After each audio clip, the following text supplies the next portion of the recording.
Good morning, good afternoon, good evening. जो भी जब ये वीडियो देख रहा है, मैं आनंद रायकवार पारस एज वर्ल्ड में आपका स्वागत करता हूँ। बच्चों, पिछली क्लास में हम लोगों ने पूर्ति की कीमत लोच के प्रकार या जिसे हम पूर्ति की लोच की कोटियां या श्रेणियां भी बोलते हैं वो हमने पढ़ा था, जिसमें हमने जाना था कि पूर्ति की कीमत लोच 5 प्रकार की होती है। और उसके बाद हमने जाना कि वैसे कौन कौन से तत्व हैं जो पूर्ति की लोच को निर्धारित या प्रभावित करते हैं। मतलब ये तत्व बताते थे कि पूर्ति की जो लोच है वो किस प्रकार की होगी, मतलब लोचदार होगी वो पूर्ति या बेलोचदार होगी। ये हमने पूर्ति की लोच के निर्धारक या प्रभावक तत्वों में पढ़ा था। अब आज की जो क्लास है वो हमारे इस इकाई की, जो अभी तक चले आ रही है इतने दिनों से वो इकाई, और जो हमारा चैप्टर चल रहा है पूर्ति की लोच, इसकी आखिरी क्लास है जिसमें हमारी आज का चैप्टर भी कंप्लीट हो जाएगा और ये जो उत्पादक व्यवहार एवं पूर्ति इकाई चल रही है वो इकाई भी कंप्लीट हो जाएगी। अब आज की क्लास में हम क्या पढ़ेंगे? आज की क्लास में हम पढ़ेंगे पूर्ति की लोच की मापने की विधियां, यानी वो कौन कौन से तरीके हैं जिनसे हम जो पूर्ति की लोच है उसको माप सकते हैं, मतलब उसका कैलकुलेशन कर सकते हैं। ठीक है, तो इसको हम पढ़ेंगे। उसके लिए जरूरी है कि आपने जो मांग की माप की लोच है, जो मांग को मापने की विधियां हैं, मांग की लोच मापने की विधियां हैं, उसको आपने एक बार पढ़ लिया हो तभी आप ये क्लास देखिएगा, प्लीज, ये मेरी रिक्वेस्ट है। तो आइए शुरू करते हैं। अब पूर्ति की लोच की माप की विधियां मैं शुरू करूं उससे पहले एक बार हम याद कर लेते हैं कि मांग की जो लोच थी उसको मापने की हमने कौन कौन सी विधियां पढ़ी थी। तो आपको मैं याद दिला दूं, वैसे आपने पढ़ लिया होगा मुझे विश्वास है, नहीं भी पढ़ा हो तो वो कॉपी को आप सामने रखिएगा। उसमें हमने लिखा था कि मांग की लोच को मापने की 3 विधियां होती है। कौन कौन सी? पहली थी अनुपातिक या प्रतिशत विधि, दूसरी थी कुल व्यय विधि, तीसरी थी रेखा चित्र या बिंदु रेख विधि, है ना, या बिंदु विधि जिसको बोलते थे। 3 विधियां हमने मांग की जो लोच थी उसको मापने की पढ़ी थी। लेकिन जब हम पूर्ति की लोच को मापने की विधियां, तरीके या फिर रीतियां पढ़ रहे हैं, इसमें हमें 3 विधियां नहीं पढ़नी है, इसमें हमें केवल 2 विधियां पढ़नी है। एक पढ़नी है हमें अनुपातिक या प्रतिशत विधि और दूसरी पढ़नी है हमें रेखा चित्र या बिंदु विधि। ये ठीक वैसी है जैसे मांग में पढ़ी थी, वैसे ही हम पूर्ति की लोच में पढ़ेंगे। फर्क बस इतना है कि वहां 3 विधियां पढ़ी थी जिसमें से एक व्यय विधि भी थी, वो हम यहाँ पर नहीं पढ़ रहे क्योंकि पूर्ति का व्यय से कोई संबंध नहीं होता है। ठीक है, चलिए, तो सबसे पहले जो हमारी विधि है वो विधि का नाम है, मतलब जो पूर्ति की लोच की जो मापने की विधि है उसमें पहली विधि का नाम है हमारी अनुपातिक या प्रतिशत विधि। अब ये अनुपातिक या प्रतिशत विधि, इसका मतलब क्या है कि ये क्या करेगी? जाहिर सी बात है ये उपयोग करेगी प्रतिशत का। काय के प्रतिशत? 2 चीजों के प्रतिशत। एक तो वस्तु की जो कीमत है उसमें प्रतिशत परिवर्तन हुआ उसका उपयोग करेगी, और दूसरा वस्तु की जो पूर्ति है उसमें क्या प्रतिशत परिवर्तन हुआ इसका उपयोग करेगी। यानी कि ये जो अनुपातिक या प्रतिशत विधि है ये कीमत में प्रतिशत परिवर्तन एवं जो वस्तु की पूर्ति है उसमें प्रतिशत परिवर्तन का उपयोग करती है। ठीक है, तो इसका फॉर्मूला भी हम बना सकते हैं। इसका फॉर्मूला कैसा है? इसका फॉर्मूला बनेगा, हम लिख रहे हैं डायरेक्ट क्या, पूर्ति की लोच। पूर्ति की लोच बराबर, फॉर्मूला देखें आप, फॉर्मूला क्या है? फॉर्मूला हमारा लिखाएगा वस्तु की पूर्ति में प्रतिशत परिवर्तन या अनुपातिक परिवर्तन, एक ही बात है बेटा, अनुपातिक परिवर्तन आए या प्रतिशत परिवर्तन आए एक ही बात है। तो वस्तु की कीमत में अनुपातिक या वस्तु की पूर्ति में अनुपातिक या प्रतिशत परिवर्तन बटे में वस्तु की कीमत में अनुपातिक या प्रतिशत परिवर्तन। अगर आप मांग वाले में जाकर देखेंगे तो मांग वाले में भी सेम टू सेम यही था। फर्क कितना था? वहां वस्तु की मांग में अनुपातिक परिवर्तन था, यहाँ वस्तु की पूर्ति में अनुपातिक परिवर्तन कर दिया। बाकी पूरा फॉर्मूला एज इट इज मांग की लोच में जो आपने जो पहले नंबर की अनुपातिक विधि पढ़ी है उसी को कॉपी करके ये बनाया गया है ना। पूरा एक्चुअली बताऊं तो वही विधियां यहाँ कॉपी है, बस पूर्ति की, मांग की जगह पे पूर्ति शब्द आ जाते हैं, बाकी कोई फर्क नहीं पड़ता है। तो अगर आपने वो पढ़ा है तो वहां पूर्ति को पेस्ट कर देना, बस वहां से कट कर देना, किसको, मांग को, पूर्ति को पेस्ट कर देना। कट कॉपी पेस्ट पढ़ा है ना कंप्यूटर में, तो थोड़ा बहुत तो नॉलेज होगा, तो वहां से उसको अच्छा ऐसा बोल देना, उड़ा देना, ये ठीक है ना। कंप्यूटर नहीं पढ़ा सर, वो लैंग्वेज मत बोला करो, ऐसी लैंग्वेज बोला करो अनपढ़ गवार वाली जो हमको समझ आए। ठीक है भाई, तो वहां की जो फॉर्मूला था उसमें से मांग शब्द को उड़ा देना और पूर्ति शब्द को चिपका देना। ये ठीक है बेटा, लैंग्वेज ऐसी चलेगी ना? हाँ सर ऐसी चलेगी। ठीक है भाई, आपको समझ में आना इंपॉर्टेंट है लैंग्वेज के लिए, फिर भले मुझे टपोरी पना क्यों ना करना पड़े। ठीक है। तो ये आपका फॉर्मूला है। फॉर्मूला हमने क्या देखा, वस्तु की पूर्ति में अनुपातिक या प्रतिशत परिवर्तन बटे वस्तु की कीमत में अनुपातिक या प्रतिशत परिवर्तन। अब सवाल ये आता है कि ये वस्तु की जो पूर्ति है उसमें अनुपातिक परिवर्तन कैसे निकाले, मतलब प्रतिशत परिवर्तन, और ठीक इसी तरह जो वस्तु की कीमत है उसमें अनुपातिक या प्रतिशत परिवर्तन कैसे निकाले। तो यहाँ पर हम देखते हैं दोनों को। सबसे पहले हम देखेंगे वस्तु की पूर्ति में प्रतिशत परिवर्तन, है ना। प्रतिशत परिवर्तन के लिए क्या करेंगे, सबसे पहले हम लिखेंगे वस्तु की पूर्ति में परिवर्तन काय में, इकाइयों में। अगर मैं प्रतिशत वर्ड नहीं लगा रहा हूं, मतलब वो चीज जब भी मैं पूर्ति बोलूंगा वो किस में निकलेगी, इकाइयों में। जब भी मैं कीमत बोलूंगा वो किस में बात होगी, रुपए में। ठीक है, प्रतिशत वर्ड लगा दिया तो बात अलग है, लेकिन अगर मैं वस्तु की कीमत केवल इतना बोला तो वो रुपए में बात की जाएगी, और अगर मैंने बोला वस्तु की पूर्ति तो वह हमेशा मात्रा में, मतलब इकाइयों में बात की जाएगी। तो यहाँ फॉर्मूले में मैं क्या रखा हूं ऊपर, यहाँ मैंने फॉर्मूले में रखा है वस्तु की पूर्ति में परिवर्तन, और वो काय में होगा फिर इकाइयों में। ठीक है, अभी बताऊंगा ये मतलब क्या, अभी बस फॉर्मूले देखो। और बटे में हमको क्या लिखना है, हमको लिखना है पूर्ति की प्रारंभिक मात्रा या वस्तु की प्रारंभिक पूर्ति। ठीक है, और प्रतिशत निकालना है हमको, इसलिए गुणा में क्या करना पड़ेगा, 100। अच्छा, वस्तु की प्रारंभिक पूर्ति भी काय में रहेगी, इकाइयों में। पूर्ति अकेला बोला, कुछ नहीं कहा, तो इकाइयों में। गुणा 100 क्यों किया, क्योंकि हम निकाल क्या रहे हैं, वस्तु की पूर्ति में प्रतिशत परिवर्तन, और प्रतिशत निकालने के लिए हमको क्या करना पड़ता है, गुणा करना पड़ता है। तो ये हमने क्या देखा, हमने देखा वस्तु की पूर्ति में प्रतिशत परिवर्तन कैसे निकलता है। ठीक इसी तरह हमें देखना है वस्तु की कीमत में प्रतिशत परिवर्तन। फॉर्मूला है ना, दोनों चीजें कैसे आएगी वो देखना है।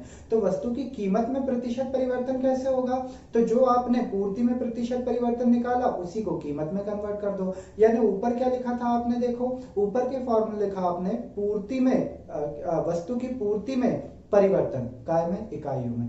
यहाँ क्या लिख दो, वस्तु की कीमत में परिवर्तन काय में, रुपए में। फिर बटे में क्या लिखा आपने ऊपर, बटे में आपने नीचे लिखा है, मतलब ऊपर फॉर्मूला बोल रहा हूं, उसमें बटे में आपने क्या लिखा है, उसमें लिखा है वस्तु की प्रारंभिक पूर्ति इकाइयों में। यहाँ क्या लिख दोगे, वस्तु की प्रारंभिक कीमत काय में, रुपए में। और आप निकाल क्या रहे हो, आप निकाल रहे हो वस्तु की कीमत में प्रतिशत परिवर्तन। तो प्रतिशत परिवर्तन के लिए गुणा क्या करना पड़ेगा, 100 का। समझ गए आप भाई इस चीज को। तो मतलब अभी हमने क्या देखा, हमने केवल मेथड देखी कि ये जो आपकी अनुपातिक या प्रतिशत विधि है इसका फॉर्मूला क्या होता है, और इसमें ये जो अंश और हर में लिखाया है, क्या लिखाया है कि ऊपर लिखा है वस्तु की पूर्ति में प्रतिशत परिवर्तन, नीचे लिखा है वस्तु की कीमत में प्रतिशत परिवर्तन। तो वस्तु की पूर्ति में प्रतिशत परिवर्तन, वस्तु की कीमत में प्रतिशत परिवर्तन कैसे निकलता है वो हमने यहाँ पर देखा। ठीक है, अब यहाँ पर मैं मतलब बता देता हूँ इनका क्या, ये जो लिखे हैं ये आएंगे कैसे, हालांकि एग्जाम में आपको नहीं आना है ना। और वैसे भी आपको बता दूं आज की क्लास ज्यादा इंपॉर्टेंट है भी नहीं, है ना। ये क्वेश्चन जो आज हम पढ़ रहे हैं, पूर्ति की लोच को मापने की विधियां, ये एग्जाम में ना के बराबर आने के चांसेस है। सर फिर पढ़ाई क्यों रहे हो, बेटा पढ़ा इसलिए रहा हूं क्योंकि कुछ कुछ बुक्स में इसको दिया है, और अगर बुक्स में इसको दिया है तो क्या पता कभी एग्जामिनर आपका टफ पेपर बनाना चाहे और वो उसमें से निकाल के आपको पूछ ले, अदरवाइज इसके आने के चांसेस कम है। लेकिन मांग की जो लोच की माप की विधियां हैं वो तीनों अच्छे से पढ़ लेना बाबू, क्योंकि उसमें से जरूर आ सकते हैं क्वेश्चन। उसमें डायरेक्ट पूछ लेते हैं कि मांग की लोच की प्रतिशत विधि को समझाइए, या कुलव्य विधि को समझाइए, या रेखा चित्र विधि को समझाइए। वहां डायरेक्ट नाम से पूछ लेते हैं, यहाँ पूछने के चांसेस कम है। मतलब पूर्ति में से ये जो आप पूर्ति की लोच की मापने की विधियां पढ़ रहे हो इसके एग्जाम में आने के चांसेस कम है। लेकिन आपने जो मांग की लोच को मापने की विधियां पढ़ी है, 3 विधियां, वो तीनों विधियों के आने के चांसेस बहुत ज्यादा हैं। तो वो जितना ये कम आईएमपी है उतना ही ज्यादा वो आईएमपी बनता है क्वेश्चन। ठीक है, चलो फिर भी मैं यहाँ पढ़ा रहा हूँ तो पढ़ा रहा हूँ तो समझाना भी पड़ेगा ना, इसलिए मैं आपको बता देता हूँ कि ये इस बात का मतलब क्या है। सुनना, डिस्प्ले कुछ नहीं होगा, केवल सब इमेजिन करना है ना। कि मान लो मेरी जो पूर्ति, पहले कीमत की बात करता हूँ कि मेरी पहले वस्तु की कीमत रखी थी मैंने 10 रुपए, और 10 रुपए कीमत से मैंने कीमत कितनी कर दी, 15 रुपए। यानी पहले कीमत थी 10 रुपए, बाद में कीमत हो गई 15 रुपए। तो 10 से 15 कीमत में परिवर्तन कितने का हुआ, 5 रुपए का। वही चीज यहाँ कीमत में प्रतिशत जो परिवर्तन में आपने ऊपर लिखा ना, वस्तु की कीमत में परिवर्तन, वहां पर आएगा 5 रुपए। क्यों, क्योंकि 10 रुपए पहले थी, अब हो गई 15 रुपए, यानी कीमत में परिवर्तन कितने का हुआ, 5 का। तो वो 5 रुपए यहाँ लिखेंगे। फिर बटे में क्या लिखा है, कीमत का प्रारंभिक, वस्तु की प्रारंभिक कीमत, है ना, वस्तु की प्रारंभिक कीमत। तो प्रारंभिक कितनी थी, पहले 10 फिर 15 हो गई, मतलब थी कितनी पहले थी 10, तो 10 वो क्या रही वस्तु की प्रारंभिक कीमत। वो 10 आप नीचे रख देंगे, गुणा कर देंगे 100 का, तो क्या आ जाएगा, वस्तु की कीमत में प्रतिशत परिवर्तन आ जाएगा, है ना। रफ में कैलकुलेट करना चाहो तो करके भी देख सकते हो, आंसर आएगा 50%। अगर ऐसा आ जाए तो समझ लेना आपने कैलकुलेशन सही किया, है ना। नहीं तो कैलकुलेशन तो बहुत बड़े नेक्स्ट लेवल का है भाई, इंजीनियरिंग वाला कैलकुलेशन है, क्या पता आपसे बने नहीं बने। अच्छा, ये तो मैंने क्या बताया, कीमत में प्रतिशत परिवर्तन कैसे निकालते हैं, ठीक है। स्पीड में ही चलेगा बेटा, चाहो तो वीडियो स्लो करके देख लेना, क्योंकि ये काम का है नहीं, बस पढ़ रहे हैं अपन फॉर्मेलिटी के तौर पे। दूसरा हम ऊपर देखते हैं, वस्तु की मांग जो पूर्ति है उसमें कैसे प्रतिशत परिवर्तन आएगा। तो अब मैंने कीमत को हटाया, अब इमेजिन करना है आपको कि वस्तु की पूर्ति पहले थी, मान लो कितनी, 100 इकाइयां, ठीक है। पहले वस्तु की पूर्ति कितनी इकाइयां हो रही थी, 100 इकाइयां, और अब वस्तु की पूर्ति की इकाइयां मान लो हो गई 130। पहले हम वस्तु की पूर्ति 100 इकाइयां करते थे, अब हमने कर दी 130। सर बढ़ी क्यों, क्योंकि वहां मैंने कीमत बढ़ाई थी ना बेटा, कि वस्तु की कीमत पहले 10 रुपए थी और फिर कितनी हो गई 15। तो हमने नियम पढ़ा था ना कि कीमत बढ़ने पर पूर्ति बढ़ती है, इसलिए मैंने यहाँ पे भी बड़ी वाली रखी कि वस्तु की पूर्ति पहले 100 थी, और मतलब 100 इकाइयां पूर्ति करते थे, अब वस्तु की पूर्ति हम 130 करने लगे। क्यों, क्योंकि कीमत बढ़ी तो हमने अपनी पूर्ति भी बढ़ा दी। तो अब देखो, पहले पूर्ति की इकाइयां 100 थी, अब पूर्ति की इकाइयां हो गई 130, यानी पूर्ति की मात्रा में परिवर्तन कितने का हुआ, 30 इकाइयों का। ये जो पूर्ति की मात्रा में परिवर्तन 30 इकाइयों का है, यही आप ऊपर अंश में रख दोगे, जहां लिखा है ना वस्तु की पूर्ति में परिवर्तन इकाइयों में, वहां पर हम कितनी इकाइयां रख देंगे, 30 इकाइयां। अब नीचे क्या लिखा है, वस्तु की पूर्ति की प्रारंभिक इकाइयां या वस्तु की प्रारंभिक पूर्ति जो कि इकाइयों में है। तो वस्तु की प्रारंभिक पूर्ति कितनी करते थे, पहले हम पूर्ति 100 करते थे, तो 100 इकाइयों की पूर्ति करते थे, बटे में क्या रख दूंगा मैं, 100 इकाइयां। तो ऊपर आ गई 30 इकाइयां, बटे में आ गई 100 इकाइयां, गुणा में क्या लगा है, 100, ठीक है। फिर इससे हमारा क्या आ जाएगा, इससे हमारा आ जाएगा वस्तु की पूर्ति में प्रतिशत परिवर्तन, जो कि कितना होगा, 30% होगा। तो 30% हमारा वस्तु की पूर्ति में प्रतिशत परिवर्तन आया, और जो 50% है वो हमारा वस्तु की कीमत में प्रतिशत परिवर्तन आया। 30/50 रख दोगे, आंसर आ जाएगा 0.3, जो कि क्या बताएगा, पूर्ति की लोच। अच्छा, अगर आपने पूर्ति की लोच अच्छे से पढ़ी है तो अब ये मैं चीज समझा रहा हूँ, समझना है ना, दिमाग की, नहीं समझ भी आए कोई दिक्कत नहीं है, काम का तो वैसे भी नहीं है, ये तो केवल समझ की बात है कि आप कितना अच्छा पढ़ना चाहते हो, है ना। तो अगर अब मैं इसको फॉर्मूले में रखता हूँ ना, सब इमेजिन करना है बेटा, चाहो तो रफ कॉपी में आप ये कर सकते हो, मैं जो भी बोल रहा हूँ, ताकि आपकी समझ और अच्छे से हो, अदरवाइज इमेजिनेशन में ही सारा काम होना चाहिए। तो देखो, मेरी वस्तु की कीमत में, वस्तु की पूर्ति में प्रतिशत परिवर्तन कितना आया, 30। वस्तु की कीमत में प्रतिशत परिवर्तन कितना आया, 50। अब यहां पर मैं रखता हूं, पूर्ति में प्रतिशत परिवर्तन कितना, 30, तो मैंने रखा 30। सब इमेजिन करना, नहीं कि सर बोल रहे आ तो रहा ही नहीं, कुछ आएगा भी नहीं, क्योंकि मैंने पहले बोला डिस्प्ले नहीं होगा, रफ कॉपी में करके देखना है तो कर लो, और नहीं समझ आए तो कोई बात ही नहीं, काम का तो वैसे भी नहीं है, केवल समझ की बात है, एग्जामिनर ऐसा नहीं पूछेगा, उसको पता तुम्हारा लेवल क्या है, ठीक है। तो वस्तु की पूर्ति में प्रतिशत परिवर्तन 30, बटे में वस्तु की कीमत में प्रतिशत परिवर्तन कितना आया, 50, है ना। तो हमने रखा 30/50, तो कितना आएगा, आंसर आएगा हमारा 0.06। हिंदी में बोलोगे, यानी कि सर इंग्लिश में बोल दिया 0.6, ये क्या होता है, हम तो हिंदी मीडियम के हैं, और आपने फर्स्ट क्लास में कहा था कि हिंदी में पढ़ाऊंगा और हिंदी वालों के लिए वीडियो नहीं बना, और ऐसा वैसा फलाना और ढिमका, और खुद बोल रहा है 0.6। हाँ भैया, हिंदी में 0.6, तो 0.6 ये हमारा आंसर आया है। अब इसका मतलब क्या हुआ सर, ये बता क्या रहा है, तो याद करो, आपने 5 प्रकार की पूर्ति की कीमत लोच के 5 प्रकार पढ़े थे।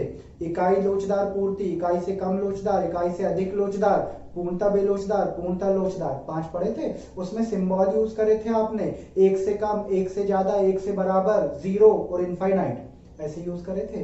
तो हमारी ये जो देखो पूर्ति की जो लोच आई है, कितनी आई, 0.6, मतलब जो कि क्या है, 1 से कम है, और 1 से कम है मतलब ये क्या बता रही है, ये हमें बता रही है कि हमारी ये जो पूर्ति की लोच है वो इकाई से कम लोचदार पूर्ति है।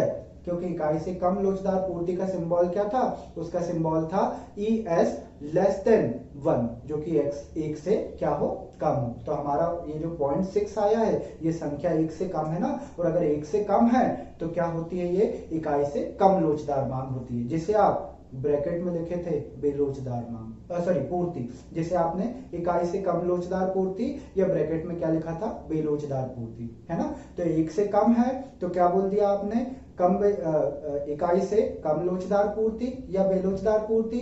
0 होती तो आप बोल देते पूर्णतः बेलोचदार पूर्ति, अगर 1 होती डायरेक्ट तो आप बोल देते इकाई लोचदार पूर्ति। 1 से ज्यादा आ जाता आंसर, मतलब हमारा आंसर अभी 0.6 आया, मतलब 0.6 आया। अगर ये 1.6 आता, 2.6 आता, 15.6 आता, मतलब 1 से ज्यादा अगर आ जाता तो आप इसको बोलते इकाई से अधिक लोचदार पूर्ति। ठीक है, तो इस तरह से हमारी ये जो क्या है पूर्ति की माप होती है। हालांकि इतना काम का नहीं है, आपको केवल वो जो मीनिंग लिखा है वो लिखना है, एक फार्मूला ये लिखना है, 2 फार्मूला ये लिखना है, इसमें आपको 2 से 3 नंबर मिल जाएंगे, जितने भी नंबर का क्वेश्चन ही आएगा। समझ गए आप इस चीज को। तो मैंने अभी ये जो संख्या में एग्जाम्पल दिया, आप इसको एक बार फिर से वीडियो को देखना, आपको लिटरली मैं बोल रहा हूँ समझ में आ जाएगा, अगर आपने पूर्ति की लोच अच्छे से पढ़ा है तो। ठीक है, ठीक है, और नहीं भी समझ आया तो मैंने पहले ही कहा कोई काम का तो इतना है नहीं, केवल अपने को तो केवल रटने से मतलब है। रटने वाली चीजें बेटा देखो मैंने लिखवा दी सब जगह, इसको कॉपी में लिख के रट लेना, अपना काम हो जाएगा, 12th पास होगा, बस यही तो चाहिए जीवन में, इसी को तो शिक्षा बोलते हैं, है ना। तो मैंने शिक्षा दे दी भाई फिर उस हिसाब से। चलो, कटाक्ष कर रहा हूं भैया, ताने मार रहा हूं तुम लोगों को, समझ आ रहा नहीं आ रहा ये चीज कि उनने कहा ठीक है कुछ नहीं, वो तो बोलता रहता है उसमें, जाने दो भैया। ये तो हमने पढ़ ली क्या भैया, प्रतिशत या अनुपातिक विधि, है ना। अब हमको दूसरी विधि पढ़ना है, और दूसरी विधि का नाम है रेखा चित्र या बिंदु विधि। मतलब पूर्ति की लोच की जो माप करनी है उसके लिए हम दूसरी विधि का उपयोग करेंगे, जिसका नाम क्या है, रेखा चित्र या बिंदु विधि। अब इसमें क्या होगा, जाहिर सी बात है, नाम है रेखा चित्र या बिंदु विधि, तो इसमें रेखा चित्र या रेखा चित्र पर बने जो बिंदु बनाएंगे हम उनका प्रयोग होगा। तो इसमें हम लिखेंगे क्या, इसमें हम लिखेंगे कि इस विधि में जो रेखा चित्र, जो पूर्ति वक्र को आप रेखा चित्र पर बनाते हो उसका या उस पर बने बिंदुओं का, हम ऐसा बोल सकते हैं कि रेखा चित्र पर जो आपने पूर्ति वक्र बनाया है उस पूर्ति वक्र के बिंदुओं का प्रयोग किया जाता है, किसमें, इस विधि में। क्यों, ताकि आप पूर्ति की लोच निकाल सको, है ना। तो हम क्या बोलेंगे कि इस विधि में पूर्ति की लोच ज्ञात करने के लिए रेखा चित्र पर बने पूर्ति वक्र के बिंदुओं का प्रयोग किया जाता है। अब रेखा चित्र पर क्या बने, कैसे बिंदु, वो सब देखने वाले हैं। अभी तो फॉर्मूला देखो, फॉर्मूला लिखा है मैंने ES equals to RQ upon में PQ। क्या लिखा है फॉर्मूला, मैंने फॉर्मूला लिखा है ES इक्वल्स टू RQ बटे में PQ। अब अगर आप गौर से देखो तो ये फॉर्मूला वही है जो आपने मांग वक्र की जो रेखा चित्र विधि पढ़ी थी, सेम टू सेम वही है। फर्क इतना है कि वहां पर आपने ED लिखा था, यहाँ पर आपने ES लिखा है। और क्यों, क्योंकि वहां इलास्टिसिटी ऑफ डिमांड थी, मतलब मांग की लोच थी। यहाँ पर आप ES लिख रहे हो क्योंकि ये इलास्टिसिटी ऑफ सप्लाई है, मतलब की पूर्ति की लोच है। ठीक है, तो हम इनके सिंबल के भी मतलब बता देते हैं। यहाँ सिंबल का मतलब देखो, ES का मतलब होता है पूर्ति की लोच, और जो आपका RQ है वो बताता है पूर्ति वक्र का ऊपरी भाग, और जो आपका PR है ना, सॉरी RQ जो है ऊपरी भाग नहीं, निचला भाग बताता है, जो है पूर्ति वक्र का निचला भाग बताता है। और जो PQ है वो PQ क्या बताता है, PQ बताता है आपको पूर्ति वक्र का ऊपरी भाग। एक है निचला भाग, एक है ऊपरी भाग। अब ये कैसे आएगा वो अभी हम रेखा चित्र बना के समझने वाले हैं, पर अगर आप इस चीज को देखें तो ये पूरा का पूरा कॉपी कर लिया गया है। मांग की जो लोच की माप की एक रेखा चित्र वाली विधि थी, उस विधि को डायरेक्ट कॉपी कर लिया। बस फर्क इतना है, वहां ED लिखा था, यहाँ आपने ES लिख दिया। वहां पूर्ति वक्र, वहां आप लिखते थे मांग वक्र का ऊपरी निचला भाग और ऊपरी भाग, यहाँ पर आप लिख रहे हो पूर्ति वक्र का निचला भाग और ऊपरी भाग। बाकी में कोई चेंज आप नहीं कर रहे हो। ठीक है, चलो वही चीज अब हम यहाँ पर देखेंगे कि ये PQ RQ PQ क्या है। हालांकि वहां समझा होगा तो यहाँ जरूरत नहीं है, पर फिर भी मैं आपको समझाऊंगा। अब देखें, यहाँ पर मैंने वापस बना दिया अपना वक्र, कौन सा, पूर्ति वक्र। पूर्ति वक्र में क्या होता है, X अक्ष पर होता है वस्तु की पूर्ति या वस्तु की मात्रा इकाइयों में, Y अक्ष पर होती है वस्तु की कीमत रुपए में, और वक्र कैसा, बाएं से दाएं ऊपर बढ़ता हुआ। ये मैंने वक्र बना दिया। अब इस वक्र में मैं बीच में एक बिंदु बनाऊंगा जिसे मैं बोल दूंगा Q, एक पॉइंट बनाऊंगा। पॉइंट मतलब क्या हुआ, बिंदु ही हुआ ना। तो मैंने एक पॉइंट बनाया, कौन सा, Q। अब ये Q पॉइंट मैंने बीच में बना दिया। अब मैं ऊपर पॉइंट बनाऊंगा P और नीचे पॉइंट बनाऊंगा R, ठीक है, ताकि मेरे पॉइंट क्या हो जाए, PQR हो जाए। तो इस तरह मैंने 3 पॉइंट बना दिए, बीच में बनाया Q, ऊपर बनाया P, नीचे बनाया R। और वैसे भी अगर आपने ABCD पढ़ी है तो इसी तरह पढ़ी होगी, PQR ऐसे पढ़ा होगा ना, बोलो क्या पढ़ा, PQR ही पढ़ा होगा ना। डर लग रहा है मेरे को पढ़ाने में तुम लोगों को। ठीक है भाई, पढ़ाओ नहीं पढ़ाओ, PQR ऐसा लिखना है, बात खत्म। ये हमने लिख दिया PQR। अब ये जो PQR हमने लिखा है, इसमें आप देखें Q को अगर मैं मध्य हिस्सा मानूं, Q को अगर मैं बीच का पॉइंट मानूं, तो ऊपर के हिस्से को मैं क्या बोलूंगा, ऊपर का हिस्सा हुआ QP या PQ, कुछ भी बोल लो एक ही बात होगी। और नीचे का जो हिस्सा हुआ वो क्या हुआ, QR या RQ, एक ही बात होगी, है ना। मतलब ऊपर का हिस्सा PQ या QP एक ही बात है, नीचे का हिस्सा QR या RQ एक ही बात है, ठीक है। तो ये जो निचला हिस्सा है जिसे हम QR या RQ बोल रहे हैं, वही तो मैंने लिखा RQ, और RQ को मैंने क्या बोल दिया, पूर्ति वक्र का निचला भाग, निचला हिस्सा। और जो PQ या QP बोल रहे हैं उसी को मैंने क्या लिखा यहाँ पे, QP।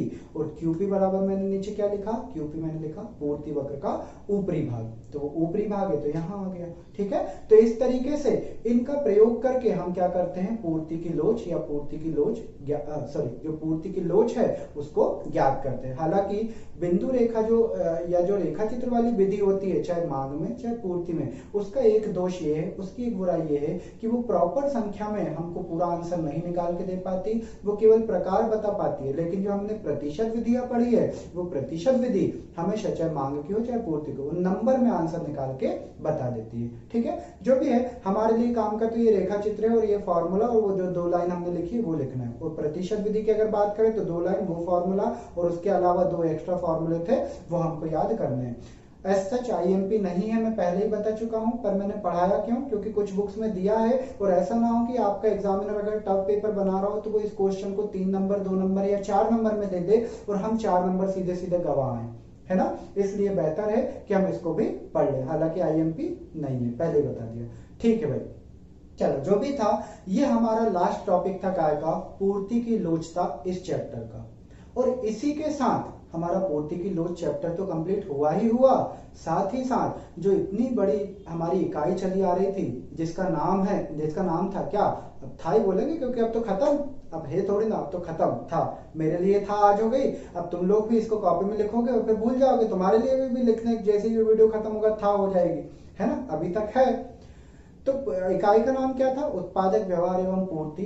अच्छा, इसमें हमने कौन कौन से चैप्टर पढ़े भाई, एक बार जरा देख लें। हमने इसमें सबसे पहला चैप्टर पढ़ा था उत्पादन के सिद्धांत, उसके बाद पढ़ा था लागत के सिद्धांत, उसके बाद पढ़ा आगम के सिद्धांत, फिर फर्म या उत्पादक का संतुलन, उसके बाद पूर्ति के सिद्धांत, और लास्ट हमारा चैप्टर था पूर्ति की लोच या लोचता। इस तरीके से 6 चैप्टर बना के हमने इस इकाई को कंप्लीट किया, जो कि हमारे लिए एक हिसाब से बहुत बड़ी इकाई। भाई 6 चैप्टर आ रहे हैं अगर एक इकाई में, तो इकाई फिर छोटी मोटी थोड़ी ना हुई, है ना।